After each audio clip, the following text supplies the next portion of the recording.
Cette exploration consacrée au cycle de vie félin. On a tous déjà observé des comportements un peu bizarres chez nos amis à quatre pattes, sans vraiment en comprendre l'origine, n'est-ce pas? Eh bien aujourd'hui, on va démystifier tout ça. On va retracer ensemble leur parcours biologique, de la naissance jusqu'à l'âge adulte, et on va voir que chaque étape de leur développement cache des réponses absolument fascinantes.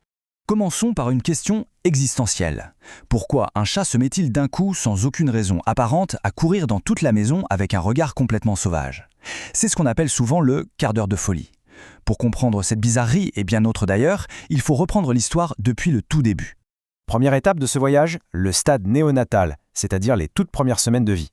C'est assez incroyable de voir à quel point un chaton est vulnérable au tout début. Surtout quand on pense aux prédateurs super agiles qu'ils vont devenir. À la naissance, c'est simple, un chaton est aveugle, presque totalement sourd, et littéralement incapable de réguler sa propre température corporelle.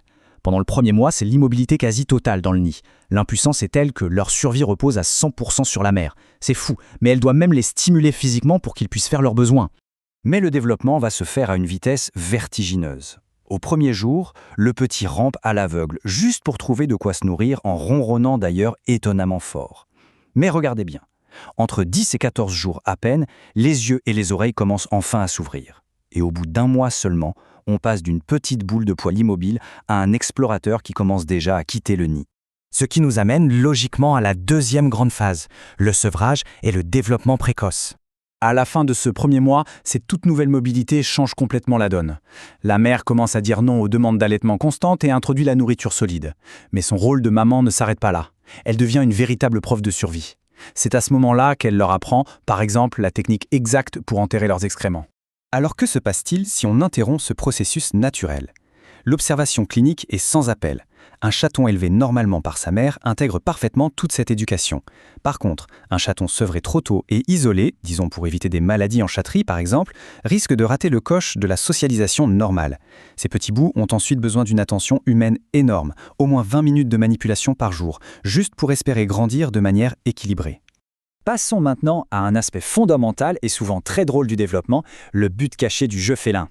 Parce que oui, ce qui ressemble à de l'amusement pur et dur est en réalité un entraînement à la survie de haut niveau. Les manuels vétérinaires classent ces comportements en 4 types bien précis. On a d'abord le jeu social, avec ses petites frappes latérales et ses bonds qui culminent entre 9 et 14 semaines. Ensuite, le jeu avec les objets. On a tous en tête l'image du chat qui s'acharne sur un truc inanimé.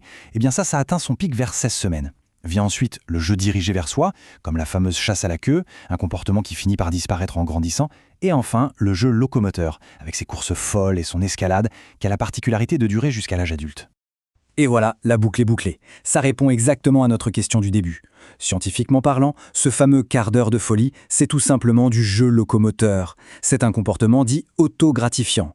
En clair, le chat fait ça juste pour le fun, parce que ça lui fait du bien. Et voilà pourquoi un chat adulte peut soudainement décider de grimper au rideau ou de faire voler en éclats la lampe du salon sans la moindre provocation. Entrons maintenant dans la période de l'adolescence féline avec notre 4e étape, la puberté et l'entrée en chaleur. C'est une phase souvent spectaculaire et, franchement, souvent mal comprise. En termes biologiques, la chatte est ce qu'on appelle saisonnièrement polyoestrienne. Un bien grand mot pour dire tout simplement que son cycle de reproduction est à répétition. Elle ne vient pas en chaleur une seule fois par an, mais plusieurs fois, de manière cyclique, durant une saison très précise. Pour bien visualiser, prenons l'exemple du calendrier typique au Royaume-Uni. La saison démarre généralement en mars. Et là, accrochez-vous, des chatons nés au tout début de cette même année peuvent carrément atteindre la puberté dès l'été ou l'automne. Le cycle se termine habituellement autour de septembre. Bon, il faut quand même noter que certaines races, comme les siamois ou les orientaux, peuvent être en appel tout au long de l'année. Pendant ces chaleurs, il y a un signe physique incontestable, la lordose. C'est une posture où le dos de l'animal est fléchi vers le bas, poussant son arrière-train vers le haut. C'est le signal universel et indéniable qui montre que la chatte tente d'attirer un partenaire. Et ce qui accompagne souvent cette posture peut vraiment faire peur quand on n'a pas l'habitude. La chatte se met à hurler sans arrêt et à se contorsionner sur le sol. Les vétérinaires racontent souvent que des propriétaires paniqués appellent en urgence, persuadés que leur animal souffre le martyre. Mais pas du tout. C'est tout à fait naturel et ça fait simplement partie du processus d'appel. Ce qui nous amène à notre toute dernière étape, l'accouplement et la reproduction féline. Avant de plonger dans la biologie pure, il y a un point crucial souligné par les sources qu'il faut absolument mentionner. La reproduction intentionnelle de chats sans pédigré est très fortement déconseillée par les professionnels de la santé animale et les associations de sauvetage. La raison est simple et purement pratique. Il y a déjà une surpopulation massive d'animaux qui attendent une famille dans les refuges actuellement. Ceci étant dit, penchons-nous sur la mécanique de l'accouplement parce qu'elle est assez surprenante. Quand la chatte appelle et qu'elle est présentée au mâle, un seul accouplement ne suffit généralement pas. Il faut que ce soit très fréquent. Pourquoi? Parce que chez la chatte, l'ovulation est induite. Cela veut dire que c'est la stimulation physique et répétée qui va littéralement déclencher la libération des ovules. Une fois cette étape validée, il lui faudra encore 2 ou 3 jours pour sortir complètement de son état d'appel. Et puis vient ce chiffre, 63. C'est la durée approximative en jours de la période de gestation.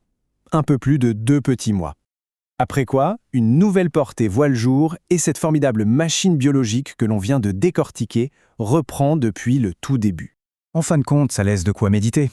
Quand on réalise à quel point ce développement est rapide et complexe, on peut légitimement se demander quelle part du caractère si unique de chaque chat a été secrètement programmée au fond de ce nid, pendant ces toutes premières semaines de vulnérabilité. Une chose est sûre, en gardant tout ça en tête, on ne regardera plus jamais nos félins et leurs petits comportements de la même manière.